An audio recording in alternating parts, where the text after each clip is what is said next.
This episode was brought to you by Resilient Nutrition.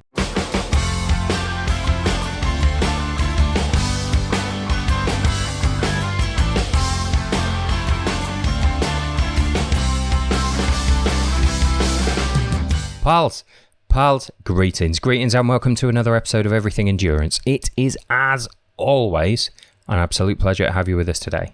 You know what, I'm talking to one person in particular when I say that. I mean, I'm talking to all of you, wherever you are in the world, whether you're on the back of a bike or in the middle of a long run or just, washing up in your kitchen or you're in your car when you're listening to this, wherever you are. Greetings and welcome. Genuinely, I hope you're having a wonderful day. Hope this podcast adds to it a little bit, But right now, there's one person in particular I'm talking to. I love it when I look at the analytics after the show and I see we've got a listener in a new country somewhere. Somebody's randomly downloaded us in Zambia or Zimbabwe or, somewhere that we don't normally get picked up. And we've had African listeners, Asian listeners, we've had listeners in Australia and New Zealand. We get, obviously, loads around Europe, Britain, the US. Never anyone in South America, not regularly anyway. And then, boom, we've got one person now, our Ecuadorian listener. And I've looked back in the analytics, the last sort of couple of, however many podcasts now, they've downloaded each and every one. So I can say, hand on heart, we've got our first regular Ecuadorian listener. So if that's you, yeah, I'm going to do this. If that's you and you're listening to this right now, reach out and say hello. I would love to give our first South American regular downloader a high five virtually from across the planet. So yeah, high five to you. Greetings, Ecuador. There you go. These are the little things that make me happy. Before we get into the business of talking to our podcast guest today, we've got a bit of actual business to deal with. Today's podcast is very much going to be about sort of getting out and adventuring. We've all had quite a frustrating 12 or 14 months or 2 decades, it feels like. And, we maybe haven't been able to get out as much as we used to or as much as we want to. We're going to be talking today very much about the benefits of getting out in the countryside, the benefits of having little adventures just added into your life. And as if by magic, Resilient Nutrition, our wonderful sponsors, are also pushing a new package they're selling at the moment called the Weekender. You'll have heard us talking about the Resilient Nutrition Elite Fuels. I just think they're great. Little pouches of absolutely gorgeous nut butters. I mean, if you're not using these to fuel your adventures, you'll be at home using them to spread on your toast. Absolutely lovely. And they're full of micronutrients and protein and stuff to mean that they're not only fueling you while you're doing whatever your adventurous activity is, but they're helping you rebuild afterwards and recover. Hence the name, Rebuild. These are Rebuild pouches. So the Weekender comes with 4 of those. So stick them in the side pouch of your bag or stick them in your pocket, your pannier, your glove box, whatever it is you're up to this weekend. And they'll keep you fueled on the fly. Between those 4 sachets, you're looking at 2,200 calories. You're looking at 107 grams of protein. The whole thing comes up at $7.99. And there is a link in the description. So wherever you're listening to this, have a look in the description. You'll find a link to this. So thanks, Resilient Nutrition. That's awesome. Go and grab yourselves a Weekender, guys. Onwards to our guest. Really enjoyed this interview. Honestly, for me, it's a little bit more intimidating when I'm going to be interviewing somebody who I know is a podcast host themselves. You just think, are they going to be listening to my questions and thinking that's not how I'd have phrased that? It's not as easy to do. Not with this guy. Just made it absolutely easy. Really, really enjoyed this conversation. Just a really approachable, friendly guy. Infectiously positive. He made me want to go out into the countryside and expend some energy and get some adventure back in my life again. And I have no doubt he's going to do the same for you too. Career-wise, this is a guy who at one point in his earlier life walked into his local gym and said, you know what? I'm broke, but I want a gym membership. I'll work for you part-time if you let me use the equipment in here. And that was step 1 of a journey that led to him becoming the CEO of a $1.1 billion fitness equipment company. A man that does nothing by halves and not afraid to take a couple of risks here and there. now he's pivoted entirely again. He's, that was a $1.1 billion company over in Chicago. He's now back in the UK and dedicating himself to a life of adventures, endurance challenges, raising money for charity and genuinely doing his best to inspire as many people as possible to get out there and get more adventure into their lives. He's the host of the 28 Summers podcast, which, again, if you're looking for tales of adventure and inspiration, you absolutely should go and have a listen. So that's the 28 Summers podcast. You'll find a link to that in the description as well. And yeah, I just think you're really going to enjoy this guy. He's determined to make anyone who will listen into a little adventurer. So you are warned now. After you've listened to this podcast, you're almost certainly going to stick on a pair of hiking boots and just head off for the horizon. I make no apologies for that. And let's get into it, shall we? We are, of course, today going to be talking to Jay Worthy. Jay, how are you? I'm good, thanks, Will. How are you? I'm very, very well. Look, I got to tell you, it's really pleasing to look back into this Zoom call and see someone with the same hairdo as me. It's very comforting to me. It's the new fashion, mate. It's the new fashion. Absolutely. It's sleek, less drag as you're moving through the air. Exactly. I think it's the way forward. For the benefit of anyone listening to this who isn't aware, I am extremely bald, and Jay is sporting a similar haircut opposite me. So, yeah, enjoy the reflections. And my beard's a bit whiter than yours, though, unfortunately. Yeah, and a little fuller. But yeah, other than that. Anyway, this is definitely not a podcast about hair. How are you doing, Jay? How has the last bonkers 12 months been for you? Yeah, it's one of those things when people ask you that question, you kind of hesitant, because I know so many people have suffered through lockdown and through COVID. But I think, for the most part, I've been pretty fortunate. As you can see in the background, I've got a pretty sweet gym set up at home. So I'm really, really fortunate to have that. So even in the periods of like full on lockdown where we weren't really allowed out, I was able to kind of keep active, which is a big part of staying kind of mentally in a good place for me. So that's been good. Family are healthy. It's just been really traumatic for a lot of the world. And so we just feel really fortunate to be kind of getting through it unscathed. Yeah, absolutely. You're absolutely right. It's difficult, isn't it? Whenever anyone asks how you are at the moment, you're like, well, let's scale that a bit. Yeah. How am I compared to other people? It's very difficult to say. But no, I'm glad you've been keeping well, mate. And you have got a brilliant setup back there. You've got everything you need for adventure in one space. It's one of the benefits of spending 2 decades of your life working in the global fitness industry. You tend to get access to some pretty good gym equipment. So it's my collection of riches, but it's my happy place. Yeah, fantastic. And we're going to get into, I guess we're going to touch on your life in the fitness industry shortly. Before we get into your podcast, because obviously you are the man behind 28 Summers, which I have to say is, I like interviewing other people who are podcast hosts themselves. It's a really easy experience. They sound good. You know what I'm playing around with when I'm playing around with the equipment at this end. But it's also intimidating because you're very good at talking to people. Like bless you. You're gonna take this podcast off me, Jay.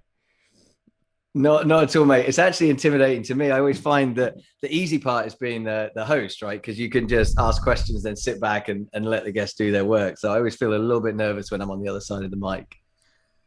Well, I'll try and keep you at ease as much as I can. We're not the BBC. I'm not trying to catch you out or anything. But before we get into who you are now as an adventurer, Jay, I'd like to go back a little bit further. It's the first time we've had you on the podcast, and I always like to delve a little bit into how people came to be where they are. I mean, we talked about this before I started recording. Some people seem to have been sporting since they were 3 years old, and they could, first kick a football or pick up a hockey stick or whatever. And for some people, it's something they come to much later. And I think the journey is often inspiring to people. So where did things start for Jay Worthy? Were you born to a life of sport? Well, no, I don't think so. I don't come from a particularly sporty family, but I've been, passionate about sport my entire life. It was just a love from an early age, and sport and just kind of generally adventure and fitness. It was a bit of a love from an early age. But I'm like a bang average sports person. I always wanted to do every single sport going. I played a lot of football and rugby at school, and I was just okay. I was not a particularly gifted athlete, but I was probably a good poster boy for the hard work beats talent, particularly when talent doesn't work hard. I love that expression. I always say it to my kids. Like, I was never the most talented sports person, but I always did all right because I was always prepared to just work on the areas where I wasn't strong. So kind of organized sport was a big part of my childhood, particularly my teenage years. But before that, I grew up in Norfolk, and so I was right on the coast. Same here. Oh, really? Yeah. So I was born in Kings Lynn in Norfolk, and I grew up, around kind of Heacham, Brancaster Way, and then more later on in my childhood, I was down in kind of North Wootton Way, just outside Kings Lynn. But lots of opportunities to get out into the outdoors. And as a kid, obviously there wasn't a lot of technology to distract us then, but I was kind of feral. I was out there running around. I was always at my happiest. My heart was singing when I was out running in the woods for hours on end. And it was a different time. I'm 43 now. So back in those days, your parents did just let you go out for hours on end without necessarily knowing where you are. And I appreciate it's slightly different now, but that was my younger years. And then I got into, organized sports. So during that time, I was swimming in rivers, we were climbing trees, we were building forts, we were swimming in the ocean. We were out doing fun, crazy, adventurous stuff. And then I got into organized sport at school, and then I left school, went to university, did a sports science degree, got into the fitness industry, and the adventure side of my life started to dissipate, or at least I think kind of go into hibernation, because organized sport took over. Drinking, frankly, took over. Being a lad off at university and all of those things, and so the adventure side kind of went into stasis, but I'm sure we'll talk about it in a moment. But at a later point in my life, when I really needed it, the adventure side came back. Good. Glad to hear it. And I mean, to talk about how you got to where you are now, yeah, you at 28 summers, you seem to be living this sort of really inspiring life of adventure at the moment. But we're not going back too far to find you very much, tied to a much more corporate environment, right? Yeah, exactly. So what was going on there? You were CEO of a $1 billion company at one point. Yeah, I was. And to kind of fully understand that story, if I say, take you back to when I left university, sofa surfing in London, trying to find a job, staying with my friends, walked into a gym in Golders Green in North London, and didn't have enough money for a gym membership, but just desperately wanted to be able to work out and go to the gym. So I offered to work for free. I had a sports science degree at that point. It was back in the day when you didn't really need a fitness instructor qualification. And so I had a sports science degree. I walked in, spoke to the gym manager and said, look, I don't have any money, but I'll work a few evenings a week if I can have free gym membership. And the guy thankfully said yes. And I started working in the gym for my free gym membership. And about a month later, I got offered a job as a fitness instructor there, for the whopping salary of £12,000 a year, which felt like I won the lottery, right? And I was living in London. You don't have much money left on that, but it felt amazing. And just slowly started working my way up. It was totally, I call myself the accidental CEO, because it wasn't ever really orchestrated. It's not like I left university and said, okay, I want to work in the fitness industry and I want to be CEO of a company. It just happened by osmosis, really. And then, fitness instructor became fitness manager, became club manager, became, whatever centralized leadership roles. And I always joke that I woke up 20 years later and I got made the CEO of a $1 billion company. And there's a lot of story in there that I don't think any of your listeners will really be that interested in. But suffice to say, I found myself living in Chicago with my family and becoming the CEO of a $1.1 billion company, the first non-American CEO of a 45-year-old American company. And it is a real kind of rags to riches story. And I'm tremendously proud of that journey.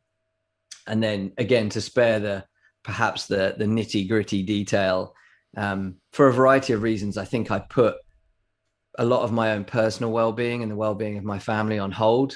Once I got into that kind of corporate ladder, race to the top. And I know that there'll be people listening, nodding along, because it's such a familiar story, right? You get so fixated on climbing that ladder, you start to lose perspective on what's important in your life. And I was a father of 3 at the time, living in Chicago, climbing the corporate ladder and working too much, not really taking care of myself, putting on weight, not really great headspace. And so I decided to start kind of hacking my health, decided that I had a sports science degree. By that point, I also had a master's in human performance physiology. So I should know how to take care of myself, and decided that I'd let stuff slide and I needed to focus on my health and I needed to focus on my family. And that really is the very early seed of the start of the 28 Summers journey. Wow. And that is a big pivoting moment. That is the point in the film where, the music's come to a crescendo, everything is about to change. You step away from a $1.1 billion company to take on a life of adventure. Yeah, kind of. It's a little bit more complicated than that. And there's a little bit of a but also there's a little bit of a twist in the tail just before that point. And so, I started to really focus on my health, really dialed that in, started to listen to a lot of podcasts, which I'd never done before, read a lot of books, start to read like academic papers, just really trying to understand the connection between mind and body. And I kind of knew how to fix the body stuff. I knew what I should be doing and I knew where I'd gone wrong. And, frankly, I knew that I was probably drinking too much and not sleeping enough. And so that piece was relatively easy. But the harder piece was the mental side, because, I didn't really know how to talk about it. And I also had some fairly serious guilt. And what I mean by that is I had this uber successful job. I was kind of next in line to the throne to be promoted to this CEO job. I had all of the trappings of success, all of the external markers. If you looked at me, you would say, this dude is 40 years old. He's a vice president in a huge company. He's got his shit together, right? This guy is living the dream. And I was super happy from a family perspective, loved my wife and my kids and just deliriously happy with that side of my life. But mental health issues and anxiety don't really care what you have or how happy other parts of your life are. It's completely aselective. And I'd never really experienced that. So I had this horrible guilt that I should be happier than I was, but I wasn't. And I didn't know how to talk about it. I didn't know who to talk about. I'd left all my family and friends in the UK. So I had a friendship group in the US, but a lot of them were associated to my job. So I didn't really feel like I could talk to them about how anxious I was feeling and what was going on in my head. And I didn't have any of the tools at all. Like the tools you have with your fitness, like, when you're eating too much, how to rein it back. You got, you can track your calories, you can do that. You can start to pull levers to get yourself back on track. I didn't know what levers to pull with my mental health, and I didn't know what to do. So I started doing all of these things just to learn and teach myself. And in one of those moments, I was working, a very American thing. I was working out in my basement about 4:30 in the morning because I had to get up early to try and control my mornings because I didn't want other people to take over my mornings. And I was listening to an interview with a guy called Jesse Itzler. Jesse's a really successful entrepreneur. He's written a couple of books, which are awesome. One's called Living with a Monk, which is insane. Living with a Seal. One's called Living with Monks. He was being interviewed by a guy called Tom Bilyeu on the Impact Theory podcast that I put a link on my website that people can check out. And he gets asked, he's 50 years old, and he gets asked, why are you so fixated on like no 0 days? Like every single day has to be optimized. It has to be the best it can possibly be. And his answer was, I just turned 50 and the average life expectancy of a male in the US is 78. So I've got 28 years left. In fact, I've got 28 summers left, 28 summers with my kids, maybe less because they'll grow up and not want to spend every summer with me. And I just want to make sure I don't miss out on anything. And that was the Hollywood moment. That was the moment in the movie where, as cliched as it sounds, like everything stopped. I stopped working out. I couldn't hear or think about anything else other than that's it. That's what I've been grappling with. That is why I feel so anxious, because I realized that I'm trading out on things I love for a future that may never happen. and I'm not even sure that it's the future that I want. And all of this just started swirling in my head. And ultimately, in that moment, the notion of 28 Summers, the philosophy of 28 Summers was born. And then when I eventually came back to the UK after my big corporate assignment was kind of fairly unceremoniously ended, I'll leave you to connect the dots there. And we had to quickly move back to the UK. I was just like, I need to find things that make me happy so that I can have a side of my life that matches the side of my life that is my family. Because whenever I'm with my family, I'm deliriously happy and content. But when I'm not with them and I'm working too hard, I'm just desperately sad, frankly. And so that is when I started to go out running, trail running again. And I started to discover that childhood feeling of just being in the outdoors and how much I loved it. And just how much I was at peace when I was doing stuff like that. And in that moment, that whole journey, I decided I should launch a podcast and share that message with the world, because there's got to be other people like me feeling that way, that are in their 40s or maybe even younger, but just feel like they've taken the wrong path. And they now at the point where they feel like they've gone so far, they can't turn around. And I'm sitting here at 42 at the time thinking, I can turn back. Why not? I could still have 40 years left. Why not turn back and go do some other stuff? And that's what I did. Yeah, fantastic. I think that's a really positive message to take from that as well. You've just perfectly described the bit in the film, where you have your pivot moment, everything's come to a head. This is it. Yeah. I think that's absolutely incredible. And it is a very positive message that you are spreading through 28 Summers. It sounds like a terrifying notion at first. 28 Summers. Yeah. I'm sitting here at 40 years old going, is that 38 summers for me then? That's not many. Yeah. That's less than I've had up to this point. And that could weigh on you and be another source of anxiety. But it doesn't need to be, does it? It can be the motivation for you to get out there and have more positive experiences. Yeah, I think that's it. I think that I've had a few people, not many, but a few people say to me, oh, it's quite a negative thing, really, isn't it? You're saying you've only got 28 summers left. And my point of view is exactly what you said, is no. It's not that at all. It's not a morbid, morose counting down clock in that sense. It's more just a reminder. I believe in this notion of an atomic clock. And we've all got stories of people that we know, or people that, are friends of people we know, who just go. They're just gone. Car accident, cancer, something else, right? And 1 minute they're here, 1 minute they're gone. And in those moments, we all guaranteed say to each other, to our loved ones, we hold them a bit tighter that night. And we always say a version of the same thing, which is, wow, life's short, isn't it? We've got to make sure that we just live our life. And then life gets back in the way the next day and the next day and the next day. And you forget that lesson that the universe is teaching you. So 28 Summers is just a reminder of that lesson. It's just a reminder to remember that atomic clock is ticking down, and you have no idea how many hours, days, hours, minutes, seconds are left on that clock. But if you did, I know it's a really morbid thing to say, but if I could tell you, Will, you've got this many years, months, days, hours, seconds left, you would start to think seriously about your life, whatever that may be. You may decide that you just want to binge watch stuff on Netflix for the next 6 months, right? But it doesn't really matter. But you would have focus. You would like, okay, my time is limited. I'm going to use it. And 28 Summers is just about that. It's just about saying, let's fill our lives and let's win the week. I like this notion of win the week. Jesse Itzler, who inspired the podcast, talks about no 0 days, which is admirable. But I don't think, I've struggled with mental health. I know a lot of people who really struggle with, anxiety, mental health, and other things. And I think it's hard to think about having no 0 days, but I love this idea of winning the week. Could you have 4 days out of 7 that you're living adventurously and that bring you great, rich memories? And then one day when you are nearly at the end of your time, you're not looking back and thinking, I wish I worked more, or I wish I worked less, because nobody ever thinks they wish they worked more. Often people think they wish they worked less. But do you have loads of rich memories that you can look back on and say, yeah, I really lived a rich and fulfilling life? Wow. Yeah, absolutely.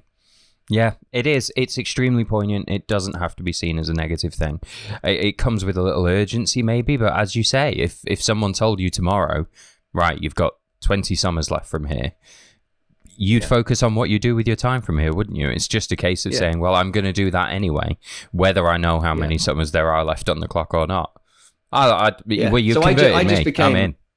Yeah, I just became fixated on this idea that if I knew the answer to that countdown clock, I would live my life one way. So why not just live my life that way anyway? Because then if I do get hit, but God forbid, but if I do get hit by a bus tomorrow or something happens to me, I will have no regrets because I will feel like I found the things that made me happy. Wow, that's incredible.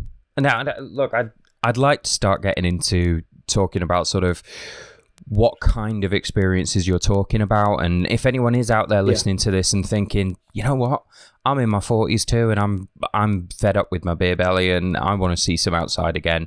I'd like to talk a little into inspiring some of these people to get off the sofa again, myself included.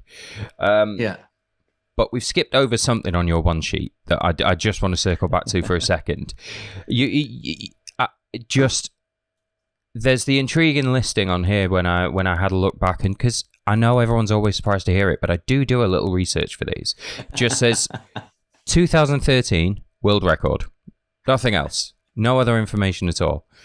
What's that? Yeah, well, that's a enticing little carrot that I like to dangle. Well, it worked. But it's also, it worked, Jay. But it's also, I think, it's a really important part of the story, which I did skip over because I don't know, maybe your listeners just want to hear about adventure and races and stuff like that. But I guess the short story is just that before I had that epiphany moment where I decided I need to get back on track, there had been pockets of adventure in my adult life and pockets of extreme challenges where I'd have those moments. And it's a bit like, when people say in January, I need to stop eating so much junk, I need to stop drinking so much, and they get back on track, and then by February they're doing all those things again, right? That happens a lot. I also think that applies to your whole life. Like, you get to these points, you think, I need to make a change. I made the change, and then maybe I got a promotion at work, and it all went back. In 2013, well, actually late 2012, I was chatting to a friend of mine. I'm involved with a charity called Scotty's Little Soldiers, which is a charity for bereaved forces children. An amazing charity that helps young children and young people whose parents have been killed while serving in the armed forces, which, back when the charity was started, was driven a lot by conflicts like Afghanistan, but more recently driven, unfortunately, by things like suicide related to PTSD, and does amazing work. And we were trying to think of a way that we could raise a load of money to buy a holiday home so that those kids and their families could go away and have a break after they get that, that awful news that a loved one has died, that a parent has died. And we thought, we got to do something really big. And I'd been a rugby player for, most of my life. And he was actually a footballer, not a rugby player. And I was like, he said, well, let's break the world record for the longest game of football. And then we looked and it was like 72 hours. I was like, I don't even like football that much. I'm not doing that. But has anybody broken the world record for the longest game of rugby union? We went on the Guinness World Records website. Turns out there wasn't one. And we were told by Guinness that we had to, Guinness World Records, that we had to play for at least 24 hours. And if we did that, we would get a world record. So we set it up and we got 44 guys together, 46 guys together. And in May 2013, at the home of Leicester Tigers, we played for 24 hours and 51 minutes and set a world record for the longest game of rugby union. And I think personally, I played about 21 hours of the 24 hours, 51 minutes when you take out any sleep or break. So it was absolutely brutal. And I didn't realize it at the time, but in that moment, that's when I think I started to lift the lid on the adventurous side of me that was lying dormant. And I started to let that chimp back out of the box. Well, rugby is brutal. Like, I'm just trying to picture this. It's not just the charging about for 21 hours during that period of 24 hours. It's the getting hit repeatedly for 24 hours. Yeah. That can't have been an easy challenge. No, it wasn't. And you learn after about you go into a game like that, and the first 3 or 4 hours, everybody's tearing around like they're an international rugby player, and but then the crowd starts to go away, and it gets dark, and there's nobody left in the stadium, and you're absolutely broken, and players are getting injured, and you realize that you've got a certain amount of players. You basically got the 15 players plus whatever it was, seven substitutes. And if you get down to 13, the same rules as a normal game of rugby apply. So once you get down to, it's not 13, it's like 11, then the game has to get cancelled, has to get called off. So you can't lose players. You have to be able to keep playing. And we start to lose players so quickly, we realized we had to slow down the pace a little bit and, be a bit more realistic with the contact. So for example, if somebody broke the line and was running through for a try in the first couple of hours, you chase him down, you try and do that try saving tackle. After a while, somebody breaks the line, have the points. It's fine, just let them go. But it's also a huge amount of what I realized in that event was there's a lot of psychology at play. Now, how do you play rugby for 25 hours? Well, the answer is, bit by bit, just one play at a time, looking after each other, talking to each other, not getting too overwhelmed by the size, the enormity of the task. And they're all the things that help you get through, huge endurance events as well. Absolutely. I think you've just said something there that's a familiar mantra to any endurance athlete who's listening to this. Yeah, absolutely. As ridiculous as a 24-hour game of rugby sounds, there are parallels that can be drawn, certainly. Well, thank you very much for that. I'm glad I asked. I was not going to circle back for a little while there because I really like the direction we were going in, but I'm glad we turned back around. But let's get back to where we are now then. So you're back in the UK. You've started up 28 Summers. This is the vehicle you're going to use to inspire people in the same way that you found yourself inspired. What are the benefits that you see in this life of adventure, in getting out and re-engaging with the outdoors again? Yeah, there's a few things. So first of all, 28 Summers for me is like my way of paying it forward. And I didn't know how well it was going to go. I didn't feel like, and this may resonate with you because you're a podcast host as well, but I didn't really feel like I had any kind of right to launch a podcast. I knew nothing about media, really. I knew nothing about interviewing. But I just felt like I learned so much and I'd had to really work hard to find the nuggets, the good stuff that helped me. I wanted to try and find ways to put that in people's laps if they wanted it. And so that was the idea. And the first season was just me talking about my journey. And then quite quickly, after 7 episodes, got bored of my own voice and decided that I was going to launch a second season. And that second season was going to be all about interviewing, inspiring people and people from all walks of life, doing all types of challenges or being involved in all types of challenges, and just showing people the way to step out of their front door and live more adventurously.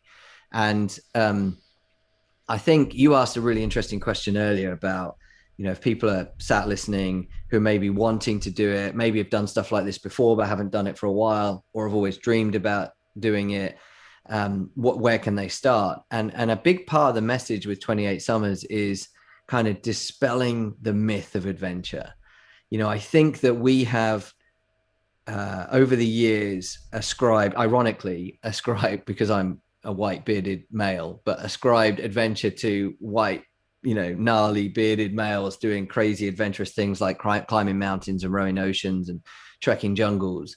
And through all of my reading and learning, I just realized that adventure is and should be way more diverse than that. But for some reason, we only kind of celebrate these gnarly dudes doing it. So a part of what I wanted to do was, spotlight more amazing women that are doing adventurous stuff, and spotlight more amazing people who come from more diverse backgrounds. And so I'm doing that as much as I can. But the idea here is that, first of all, adventure is not exclusively for, wealthy middle-class white males. It's for everybody. Second of all, you asked what the benefits are. I absolutely fundamentally believe, and I'm writing a book about this at the moment, that that adventure is is one of the best ways, or a very, very good way of creating mental balance, of helping you to diffuse and process anxiety and feelings of depression. It's not a magic bullet. Nothing is a magic bullet. It's really hard to get over these things, but it's a way of just getting some perspective. And I always talk about things like getting high, not like getting high with drugs, but getting high. Like if you've ever been to the top of a very high hill, peak, mountain, and looked down on the world below, or even a really high building, a skyscraper or something, everything looks different. Everything's quieter. You suddenly have more perspective. And I think adventure does something similar. It just gives you the opportunity. It's almost like an out of body experience to get back and go, okay, everything has a bit more perspective for me now. And so I really believe that getting out into nature and living adventurously is a way to kind of hack our lives to get that balance back. It's something that our ancestors had, and we have become increasingly indoorized. And I've studied this a lot. I'm doing another master's at the moment around adventure. And, one of the things that I think is a real problem for us in society today is we become really indoorized. And I think I felt this most when I was living in Chicago. Incredible summers, but in the winter, you might really never go outside.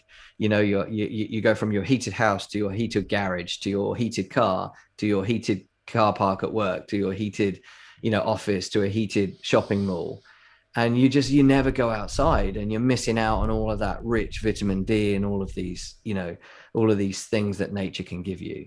So that is what I believe strongly. And then, I don't want to ramble too much, but the final thing that's been really an important part of the 28 Summers journey, and what I talk about on my social, is, okay, I get it. I'm sold, Jay. I really want to live more adventurously. Does that mean I need to go and row the Atlantic? Or, do I need to go and run for 7 days in a jungle somewhere? And the answer is no. That might be right for you. But what I try to talk about a lot is little micro changes that you can introduce to your life in the way that you would a couch to 5K. If you've never run before and you wanted to run a 5K, they don't suddenly send you out running for 30 minutes on day one. It's like walk for a few days, then it's walk, run, then it's, run 3 days a week. And then eventually you can complete a 5K. I feel the same way about adventure. So for example, tomorrow, if you want to live more adventurously, tomorrow, get up and watch the sunrise. Don't have to do anything else. Don't have to do any activity. Just get up and watch the sunrise, because your ancestors did that when there were no buildings. And I believe fundamentally that our bodies are wired and our brains are wired to take that experience, particularly the experience of watching the sunrise, and use it to process us. Cook your breakfast outside before you go to work. Nobody ever does that, but what a cool way to start your day. Go for a barefoot walk at lunch at work. Your colleagues will think you're absolutely insane, but I guarantee it's just a really cool way to just hit reset and just do something on a micro level that feels adventurous. And it's just little things like that I think really add up to make the big difference. You know what? I think you've really struck on something there, where adventure is a very, very broad term. And, as a podcast host, I'm not helping in a way, because the podcast guests I go for are, I jumped out of a plane next to Everest, or I've cycled around the world, or, I've done this really enormous thing. And I think one of the reasons that I really like my podcast guests to go back and talk about what their life was like before they got to this point is to just illustrate to everyone who's listening that what these guys have done is amazing, but they spent their early 20s just as pissed as you were. They've had all the same experiences that you did, and at some point made a couple of choices that have led them to where they are now. And you starting to get into adventure, that adventure could be, as you've just said, take your shoes off and go for a walk in the grass. If I'm looking across right now at a hill about a mile away from me, just outside Sheffield, that I know has a really nice view of the city, and there's woods up on the top of it. It's quite a nice spot. Go and walk up that. Take a couple of hours out of a Sunday morning and go and do that. Just that in itself, there's your little adventure. You got out of breath walking up that hill. that hill and you saw something amazing at the top that gave you a little bit of perspective and a sense of achievement. And yeah, there's a lot to be said for that. So, if anyone's listening to this and thinking, well, this is all very inspiring, but I haven't got it in me to run the Marathon des Sables tomorrow. That's not what we're saying. After a year where most of us have been cooped up indoors, your adventure could be as simple as climbing a hill you haven't climbed before. Spending a night sleeping in your back garden. Yeah, exactly. How many people have actually slept in their garden or anywhere, frankly, without a tent over their head? Like, that's just such a small adventure you can have, but the impact of that is exponential. People have often slept in tents, but sleeping underneath the stars, preferably on a day when it's not raining, but whatever. And having that experience is just a wonderful way to kind of connect with nature. And I think that partly as well, there's a whole side rabbit tunnel that I'm sure we won't go down now because we don't have time. But, I think we sometimes see ourselves as separate to nature, and actually we are nature. And I think because we've become indoorized, we kind of see ourselves as separate to nature. And then we have this kind of savior approach of we must save nature. Well, no, we got to save ourselves because we are nature. We are part of the environment we're in. And if we can just do things that reconnect us with nature, a lot of good stuff can happen. And then, so just one real quick thing for anybody who says, yeah, I'd love to do some of this little stuff. And there's a couple of cool ideas that Jay just mentioned, but what else? Like, just go to my social on my Instagram, little plug, I hope you don't mind, at One Day Adventurer. So the number one day adventurer. And I did in May, I did 28 days of adventure. So there are 28 ideas of things that you can do to be adventurous. And some of them, to your point, they don't always have to be physical. Some of them are things like go outside and draw a picture, just little things that you might never have done, meditate outside or try and get out on a river or do a treasure hunt with your kids outside. There's so many little ideas, but I think they'll really help people just take out a few ideas and start getting outside more.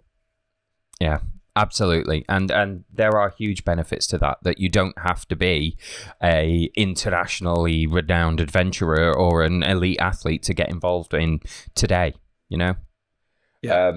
No, I think that's a really inspiring message. So if somebody is thinking about, maybe spending a bit more time outdoors, seeing a little more of the countryside, your fitness is just going to start to improve as you start to get out and about and a bit more. What are there sort of any recommendations you'd make to people on getting started with that kind of lifestyle? Where should they begin? If I'm sitting on my sofa now and I don't know where to start? Well, one of the great things of being a podcast host, as you know, particularly when you've got an interview format where you have lots of guests, is you get the benefit of lots of people's wisdom. And so, the collective wisdom that I've learned over the last kind of year of running the podcast is that everybody gives virtually the same advice when asked this question. And I finish every single episode of my podcast asking people, what is your advice for people who want to live more adventurously? And they always give versions of the same answers. And the two biggest answers that I get from everybody are just start. Don't overprocess it in your mind. Just start. You decide you want to do something, just get out and start. And that's why I started doing these little ideas of micro adventures, inspired by Al Humphreys, who wrote a book called Micro Adventures, because I thought it's just helpful to give people the blueprint of how they do it. But the second biggest piece of advice, which I always give as well, is find your tribe. Because I think we've got this weird thing going on in human nature where you tell people what you want to do. I did it recently. I've got a big event coming up in 7 days, and I emailed somebody, I won't say who they are, but asked them for their help because I was due to be stopping one night near to their location. And they basically sent me quite a rude email back about all the reasons why my event was going to fail and why I was dumb for doing it. And I thought, that's really interesting, because I think sometimes people project. I spoke to Sarah Williams recently of Tough Girl Challenges, and she said, people project their fears onto you. And I love that. I think that's so true. I think when people say all the reasons why something's going to fail, it's because they're worried. They're worried that they couldn't do it. They don't really want you to do it because they couldn't do it. And if you do it, it makes them think that they should have done it.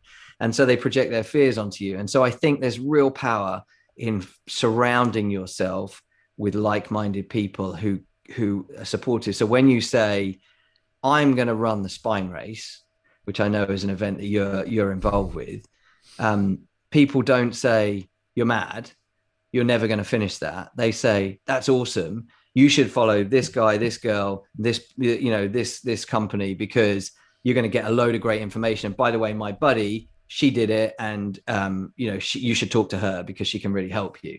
That's what happens when you surround yourself with yes people who are supportive and who want you to be successful, people who are aiming up. And so I think the biggest advice that I could give anybody is, if you want to live more adventurously, find other people who want to live more adventurously, because they will propel you forward. If you surround yourself with people who don't want to live adventurously, you probably won't end up living more adventurously. Yeah, it sounds very simple, but it's a very, very good point. And there's plenty of access to that. I mean, you mentioned the spine there. There's like a 3,500 person strong private group in the background on Facebook of people on the spine, and it's a tremendously positive place. Yeah, anybody new who pops up and says, "Oh, I'm a bit nervous. I'm going to be doing this event for the first time in January," will be bombarded with advice. Yeah. It's a tsunami, but it's goodwill, it's positivity. It's yes, join us, come here. We love this. We love that you're getting into it as well, and we want to help you with it. And there are communities out there all over the place for this. Endurance sports, in particular, seem to attract this kind of person. We felt the benefits of this, and we want you to come with us and feel it as well. Yeah, and I think one of the biggest things that people grapple with when they want to be more adventurous, whatever that may be, is just a fear of the unknown and risk, right? And adventure, I think, will always have an element of risk, but you can mitigate that risk by speaking to people that have done it before, and you can learn from their lessons. And I think, just finding your tribe, joining communities of people that like doing these things will definitely help you with the fear element. Brilliant. It seems a little inappropriate at this point, where we've just been very, very firmly talking about how adventure can be small. Adventure is more about mindset, and adventure is something that you can have on your lunch break today. But Jay, I do want to touch on some of your bigger endurance challenges. So if you don't mind. Yeah, of course. We are going to step into that for a second, because you Project Adventure. Yeah. You're in the midst of something right now. I think you struck on that a moment ago. You're only 7 days away from your next one, aren't you? Yeah. But what have you been up to in 2021 then? What's Project Adventure? Yeah, and I would just say as well, the reason that it's good to talk about this is because I feel like the micro adventures, the daily changes you can make are crucial, but you may find that that's quite intoxicating and you want to do something bigger. And I also believe really strongly that these big kind of landmark challenges are really helpful in helping you learn more about yourself, which sounds entirely cliched, but I have a T.S. Eliot quote on my website, which I love to share, which is, if you aren't in over your head, how do you know how tall you are? And I say that to my kids all the time, because I think, it's easy for us to get overwhelmed and scared and not do things because we're intimidated by failure. But in those moments, you learn always, even if you fail, even if you try something and get to the end of this, you don't get to the end of the spine race in that example, or whatever it is, you've learned something about yourself. And so that's one of the main reasons why I do the bigger challenges. And then also, I want to help good causes that I care really deeply about. And there's not many people out there who are going to sponsor me to go and watch the sunrise tomorrow. So I have to think of things that are kind of pretty gnarly and epic for people to stick their hand in their pockets. And I think that's a completely reasonable trade-off. So 2021 was the year of adventure for me. So I called it Project Adventure. I probably don't get any awards for marketing or branding. But Project Adventure for me was all about doing 4 epic challenges that people would be prepared to donate for, so that I could raise money for 2 amazing charities. I already mentioned Scotty's, which is really close to my heart, and I'm actually a trustee at Scotty's. And then the other is Mind, and that will be no surprise to anybody who's just listened to us for the last however many minutes. Yeah. It means a lot to me, and I want to make sure that we that we really spotlight mental health. And so I'm trying to raise £10,000 for those two charities, £5,000 each.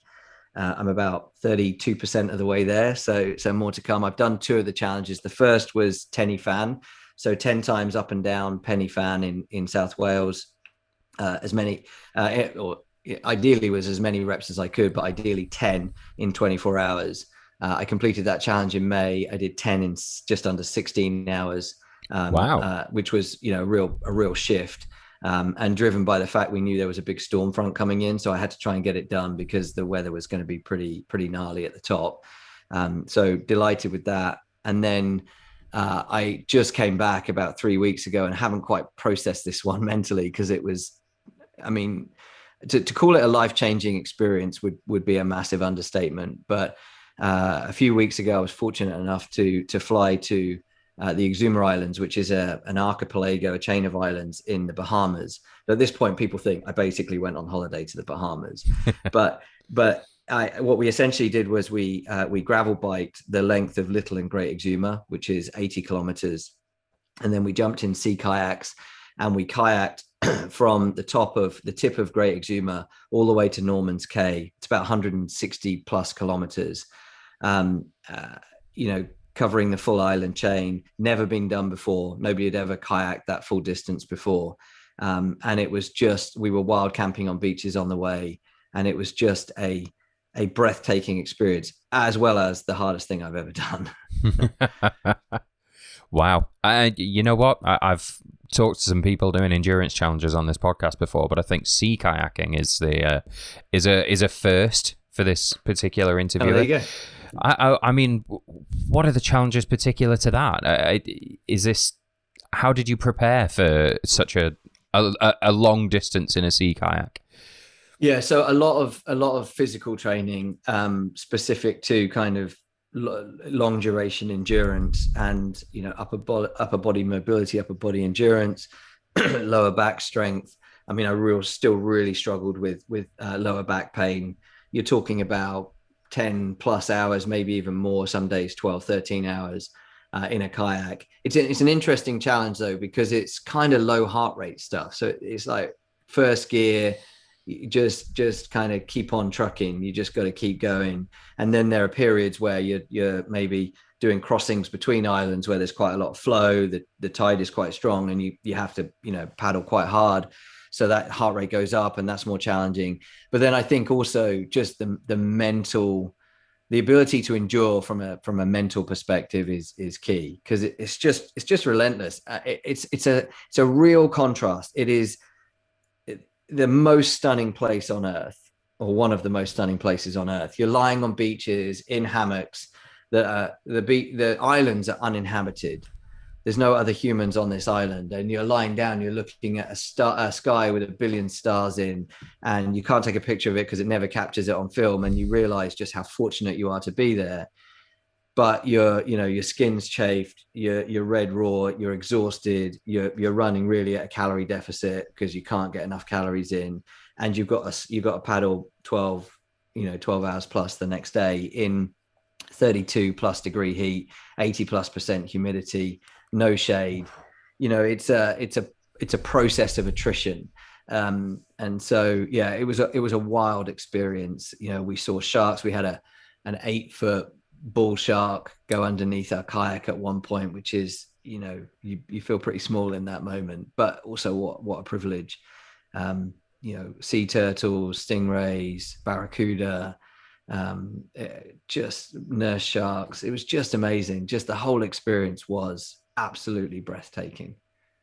Fantastic. And then at the end, we got on a small chartered private plane, just like a single, a double prop plane, and we flew back down the archipelago.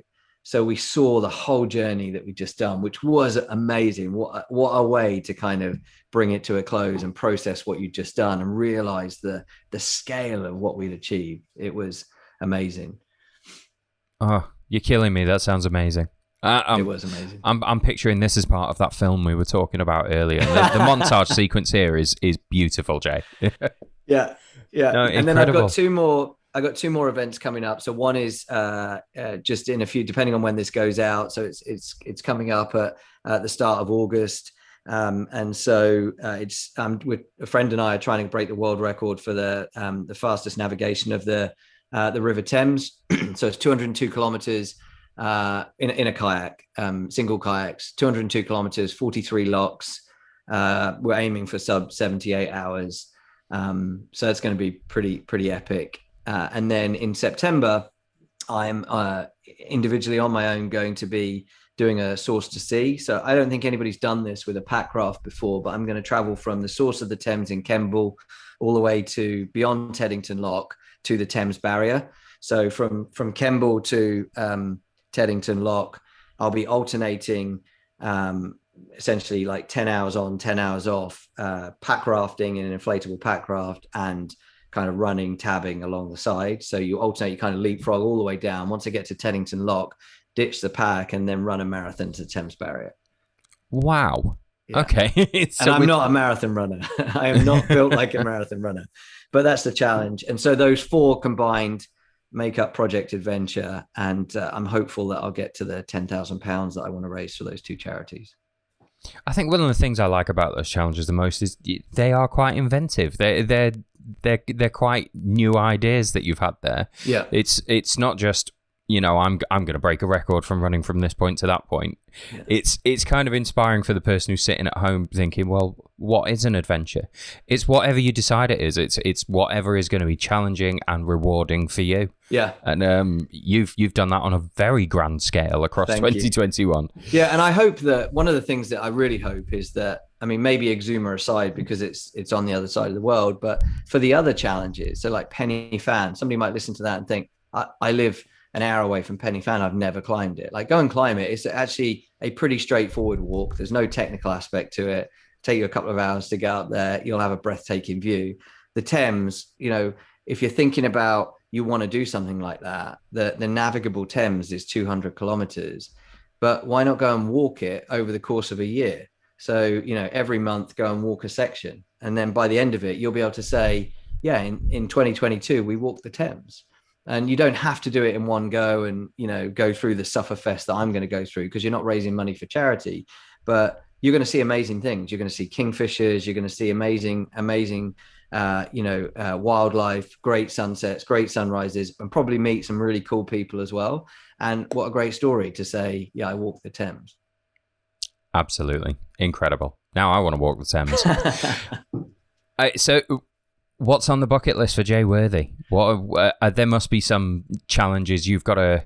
I can see the maps on the wall behind you. There must be something with a pin stuck in it that you're just dreaming about doing. Yeah, there are definitely some things, and I actually have a little section on my website where I kind of list some of the things that I'd love to do. I should have looked at that before I asked this question. It's fine. It's like hidden. It's nestled away. Your website often, when you're somebody like me, is probably not that many people look at it, but it's kind of a bit of an open source blog and journal. So for people that are interested, there's some good ideas in that might inspire them to try new things.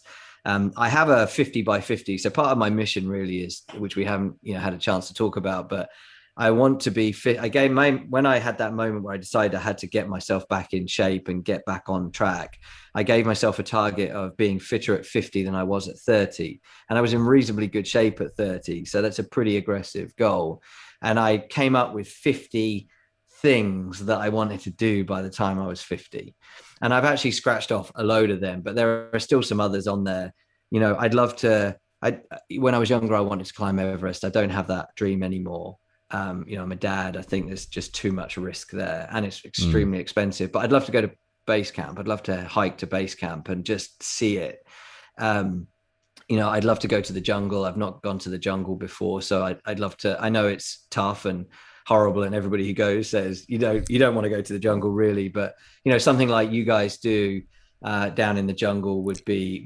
I was really, about to say, there's sort of, I've spent a fair amount of time in the jungle now alongside that race, and I agree. It's a terribly difficult environment. It's also one of the most beautiful places I've ever seen in my life. Yeah, so, exactly. Yeah. So I'd love to do that. I'd love to go up to the Arctic. So I've got a load of things that I've got to do, but my wife and I are actually expecting a baby in November. So once I get through these challenges this year is take a bit of a break from the big gnarly challenges and just focus on more of some of the daily adventures to keep getting my adventure fix. And then probably 2023 is the year where I'll do something big again. So watch this space. Fantastic. Well, look, Jay, thank you very much for this morning. I've really enjoyed talking to you. I'm coming away from this already with the little voice in the back of my head going, where am I going to go this weekend? I'm going to have to go and do something. And hopefully anyone who's listening to this is going to have the same little spark go off in the back of their heads as well. Because I think, especially now, you talk about the mental health benefits, and sometimes I feel like it's something I don't talk about enough publicly, but it's not something I hide. I'm someone who's been, juggling my mental health problems since my early teens. It's a fact of my life. Is anxiety and periods of depression that I manage as an adult, and I can hand on heart attest to the fact that when I am out more, when I am adventuring more, I am in a better frame of mind. There is no doubt in my mind about that. Yeah. After the year we've had, I think we could all do with a little bit of adventure, even if it is just taking your shoes off and wriggling your bare toes in the grass for half an hour on your lunch break. I think that's really well said. And I think, I kind of touched on it earlier, but just to reiterate, I do not believe that adventure is a magic pill. It's not going to solve those problems, but I do genuinely believe, based on personal experience and all the research that I've done, that it can help people process some of those darker periods. And that's got to be a good thing. It doesn't make it go away, but does it help you navigate that minefield more effectively? And if the answer is yes, it's got to be worth it, right? Because in those dark moments, you just want to get out as best you can. And it does feel like a minefield, and whatever way you turn, you just can't feel better.